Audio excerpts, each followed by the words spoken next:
Hey guys, it's Janissa.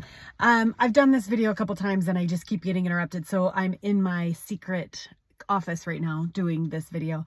We had a really cool just chat last night with the company that I think is very important for us as anybody who's looking to audition this weekend. So I'm really always so excited and always dreading auditions because it's like the hardest day and the best day. It's some of you, it is like the most heartbreaking day, and I know that. And some of you, it's the most exciting, incredible, thrilling day. So the powers that be, thank God, it's not the night of Mother's Day now. For some reason, we always have it the first weekend of May, and Mother's Day is that first weekend, but this year it's not. So whoever prayed for that, it worked.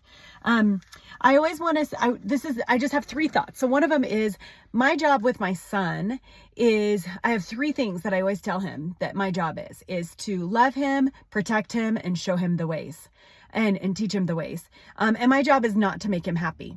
And so sometimes I feel like as a mom, my job is to always make my son happy, but I know in the real world, that is not really a good thing for him. My job is to teach him how to find his own happiness. Only I'm responsible for my own happiness. I create my happiness, right? Like I choose happiness, and I need to learn that there's no other place outside of me that I can that can give me joy. I choose to have joy in all circumstances. So my job with the studio is a little bit different than my job for my son. My job for the studio is to, one, foster an environment. Well, first, number one is to teach great dance. That's why you guys come to the studio, because you want to build dancers, right? And so my job is to build great dancers. So we do technique, we do performance. I give you all the tools, present you with the tools that you need in order to be a great dancer. We'll talk about tools in a second. Two is foster an environment for great teaching and great growth. And so we spend a lot of time in some of the rules that we create about attendance and about showing, like keeping our bodies presentable, about showing up with the right energy. Those are all things that foster the right environment for you to build to be a great dancer. But also, number three is to build great leaders. Not all of you are going to go dance professionally, but every single one of you is going to go, I want you to go succeed in the world.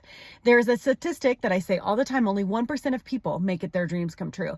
And my goal is for our studio to be like 90% of the studio girls make their dreams come true, because I want to be able to build you using the tool of dance, the vehicle of dance, to build tools in order for you to do that. So that's my job. In that, my job is still not to make you happy all the time, right? Like if I'm correcting you on a plie, you might get really frustrated. Like the dancers might get really frustrated. Parents, you might be really frustrated with me if I put you in a schedule that really makes it not easy. You have to sit somewhere. I can't change those things. If I worked on trying to make every single person happy, nobody would be happy, right? So I just need to look at the bigger picture. And that's what we do when we put these teams together. It's a numbers game too. So this year, there's only 2 spots on Ignite. There are 10 girls on Ignite, 2 are leaving. So that means there's two spots. Everybody below then moves up into those spots, right? So pretty much all of Shine. Funny, last night I said, you guys all want to move up Shine, right? And some of them raised their hand. They're like, yeah, right? Like more than 2 are expecting to make it to Shine, which means that I am going to be disappointing the rest of the team by choosing 2 girls to move up to Ignite. It's just how it's going to be. So what I want to talk about today is building leaders. And the way that we build leaders is understanding disappointment. The Bible doesn't tell us that our life is going to be easy. He says that we're going to have great struggle and great troubles on this earth, and we're going to be disappointed a lot. And in those things is how we create great character, right? So the way that we speak, the way that we act, and the way that we control our emotions are 3 ways to be able to learn how to find joy in disappointment, right? So everybody has a different trajectory. Every single student at the studio has a different trajectory. I used the analogy last night, kind of just came out and I loved it. We've talked about these before, we're juggling. So like when you're learning to juggle, you start with 2 balls, right? And then you keep adding balls until you've got like flaming torches and there's 12 of them, right? And you never burn anything. Well, for dance, one of the balls would be choreography. One of them is choreography, knowing what you're doing with the right technique, and then you add performance in there, and then you add being able to retain it, and then you add being able to like give even more, and then you have to reverse the whole entire thing, right? And there's like 700 other balls in there of like learning to contract the right muscles at the right time, blah, blah, blah, blah. All these things. But sometimes if there's a kiddo that's got, okay, I've got the choreography ball, and now I've got the choreography and the technique ball, but every time I put the performance in there, I drop a technique ball. Right? And so sometimes we see this and we go, you know what if we, as her teachers, say, you know what, we're going to take out the hard choreography ball because you have a really, like, you've got this one, you've got a really good idea and grasp of this ball. We're going to take this out and not push you up to a harder team, because we want you to be able to put 2 more balls in there. And then once you have the ability to understand those 2 more balls, then we're going to be able to push you onto the next team, right?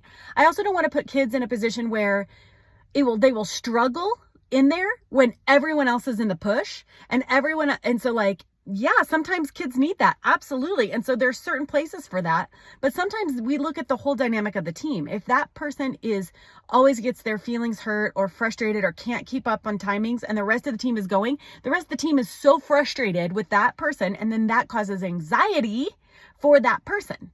So there's a lot of things in play. There's also a numbers game. The trajectory is what I wanted to talk about. Everybody has a different trajectory. Everybody's goal is to do this, right? But we all don't learn like this. Some of us go up, plateau, up, plateau, up, plateau, right? Some of us go up, plateau, reverse, back down a couple steps because we grew, or because we had a hard time, or we had some circumstances at home that were just hard, right? So we have different trajectories. We go here, and then we go here, and then we go here, and then we go here, and then we go, and eventually we're going this way, right? Some of us go, boom, in 1 year, right? The thing is, the kids know this. The kids know. So they might get their thing and be like, what the heck? But then when you see it, they're like, okay, well, yeah, I understand. I actually don't have all my balls juggling all the time. This girl does, and that's why she got moved up. But parents, you don't always see that. So I'm asking you, parents, and the kids last night when I talked to the kids about it, they were like shaking their heads. Yes, like, parents, sometimes you don't understand the ball thing. Sometimes you don't understand why that person got picked over your kiddo. You're like, but she's in high school and everyone else is in junior high. Sometimes we've danced here the longest.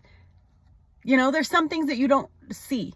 So I'm urging you to the way that we act, the way that we speak, even if we're on the phone to other parents, your kids hear it. They hear it. And the way that you control your emotions is teaching your children how to deal with disappointment as well. So take a moment before you walk out there to be like, whatever it is, and it's going to be good. And if you have a problem with it, I'm happy to talk to you about it. I have never changed things. So, and I've never regretted any one time in the 16 years of moving, of like having that kid in there. Like the way sometimes, if other kids have quit or blah, blah, blah, that changes things. But most of the time, I'm always confident, because it's not just me, it's the whole staff. Like, we talk about it, what is best, and they see things I don't, I see things they don't. It's like, we're a really good team, and we really, really, really care about your kids, not just right here, but through the long term of the trajectory. We see through this. We see the pullback. We see where we're going, right? So that is that. The last thing I want to say is, if you are auditioning for company, we're so excited about it. We are doing one thing a little bit different for this year. There will be $125, I think it's 125 or 120. I don't know.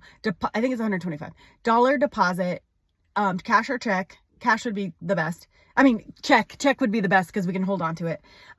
The day that you audition, and that's yours. That's not a fee for auditioning. That's yours deposit. So that will go towards comp week, towards our company week, choreography, to pay for the choreographers who are coming in. But also it is a guarantee that you are committed to it's letting your yes be yes. So if you are saying, yes, I want to be on a company, we then can put together the teams. If you're saying, yes, I want to be on a company, we put the teams together, you don't like it and you leave, it screws us over. It screws the whole team over. So, this is your guarantee that yes, you're in. If you don't make company, we'll just give you your check back. We'll rip it up or hand it back to you, or cash, whichever, hand it back to you just so you have it. But, we want your yes to be yes. And I've learned, a hard lesson that I have to be able to do this way to protect the integrity of our teams and that we're not working in vain.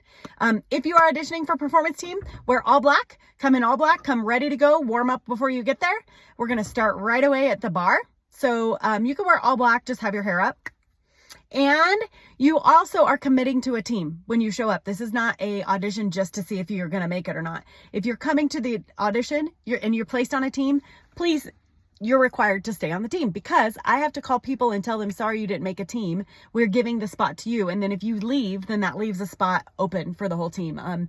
We set up everything according to these teams. So it's important that that your yes is yes and your no is no. So if your no is no, don't come. All right.